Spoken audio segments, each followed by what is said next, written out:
Alright guys, welcome back again to the channel. So the Super Eagles camp officially opens today, being the 6th of October, and of course we'll be expecting lots of players to be trooping in as they seek to come together to prepare for these two important games, starting with Lesotho on the 10th, which is basically on Friday this week. It's just very close. So the camp has officially been set in motion right now. And just like the good leader that he's always been, since he took the job, Coach Eric Chelle was actually the first person to be cited in the Super Eagles hotel, right there in Polokwane, Limpopo. And of course, his backroom staff, everybody was on ground with him as he entered the hotel. And it seems like a few of the players have also arrived, alongside the coach because based on the video that the NFF's official TV put out, I saw the third choice goalkeeper, um, you know, in the video. So that's something really good. That's something really good. But again, from the statement from the Super Eagles media officer and the person of Promise Efogie, he has now revealed that we'll be seeing almost all of the players tomorrow being Tuesday, because they are coming from different places around the world, and they are meant to convene in Johannesburg and then take a flight together to the Polokwane hotel where they'll be basing. So that's basically what he said. I think he spoke with Brilla FM because that's where this update is coming from. Where Promise said we are expecting majority of the players tomorrow morning in Polokwane. They will arrive Johannesburg and take a connecting flight to Polokwane on Tuesday morning. So that is basically what he said. So we'll be expecting the big guys tomorrow, the Lukman, the Osimen, the Ekong, and all of the guys that made the team. And just to give you some updates, of course, we talked about it yesterday. The likes of Felix Agu will not be traveling to the camp because right now the news of his injury has been confirmed after the test result came out. And it's a very, very sad one because this man is expected to be sidelined for several months because of this latest injury that has just been revealed right now by the Weather Bremen medical team. After doing, X-ray and test and all of that, they discovered that he had some serious injury. So it's painful, it's painful for us, but also it's way more painful for him as a person.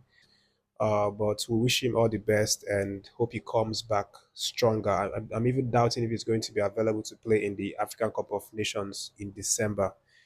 But we'll see what happens, guys. So Coach Eric Shah is going to be uh, saddled with one more responsibility of actually getting someone to replace Felix Agu. Remember, he just replaced two people. Remember, he recently replaced the likes of Seridasas and Bright Saba with Ucheku Santos and Zedu Senus. So right now, he still has, one more slot for Felix Agu. Who is he going to be? It's really hard to tell, but I'm thinking maybe he would probably go for the home base player in Sadiq Ismail. It's very possible, but we'll see about that one. So basically, the camp is expected to start tomorrow, being Tuesday, when, as you know, the media person said, they expect the majority of the guys to be around at that time. So obviously, it makes sense to start the training properly tomorrow.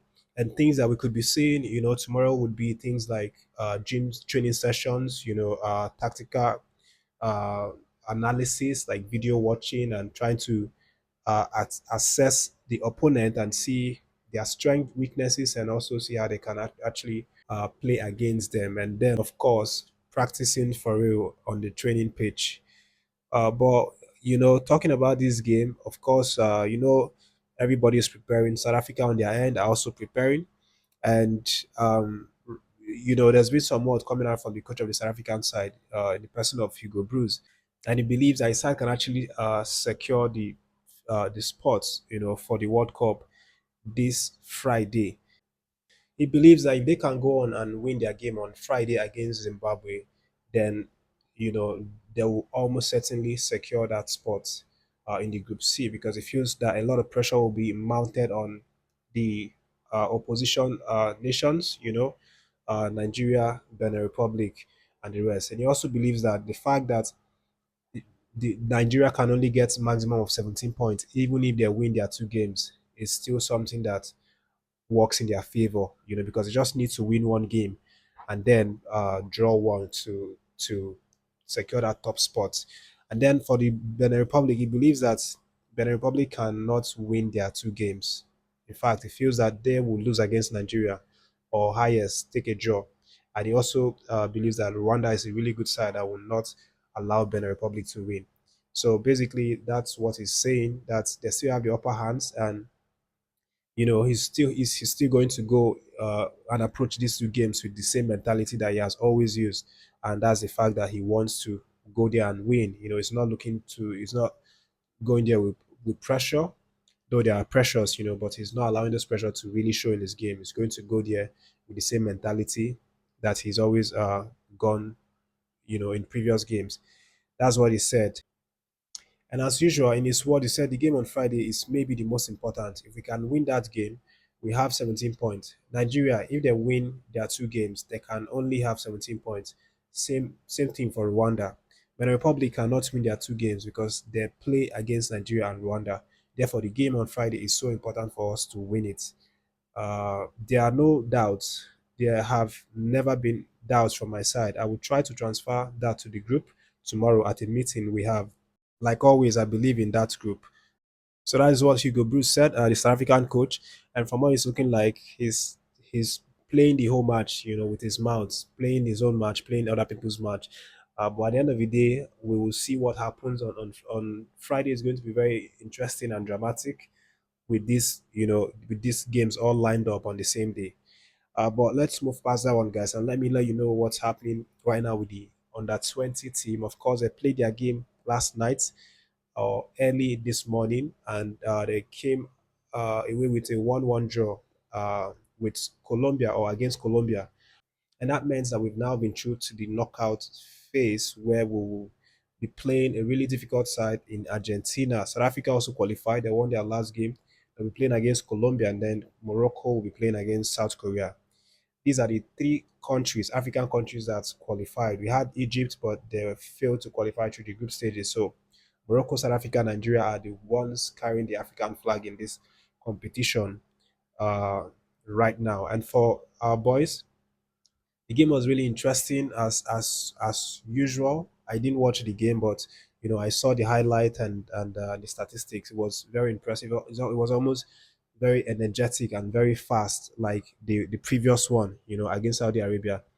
And yet again, we continue to miss chances. We hit a lot of ball to the goalpost. I think we had three balls that we hit on the post, and that just goes to show you the area that we are struggling right now. I know the defensive area was where we were struggling, in terms of conceding goals, but I think also our attacking areas we've not been able to be clinical in these matches that we've played. We have a lot of chances, but we end up hitting the post almost every single time.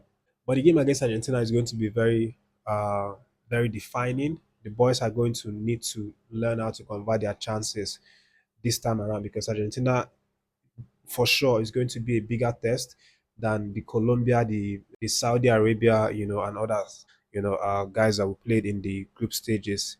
But we'll see what happens. Based on how the boys are playing, I actually have high hopes on these guys. I think they can really go far. They just have to work on, one or two things. First, the defense, they need to tighten it a little bit and try to keep clean sheet, and then be able to convert their chances. I think these are the two areas that Coach Ali Zuberu needs to work on, and then he's going to really go far in this competition. But quickly from Coach Ali Zuberu after the match, this was his reaction. He said it wasn't easy, but we stood our ground and were proactive. We knew they are physically strong and good on the ball, so we tried to deny them passing lanes, and that gave us a little edge. All we wanted was to qualify for the next round, and we are not worried about who we have to face. We are taking it one step at a time, and we'll be ready for whoever comes next. So that's the reaction, post-match reaction from our coach Ali Zuberu. Of course, we will see what happens. They have their game against Argentina on Wednesday, next tomorrow around 8:30 p.m. Nigerian time. This one is, the time for this one is actually very normal, so people can watch it, and of course we'll see what happens. Which are the best for that one.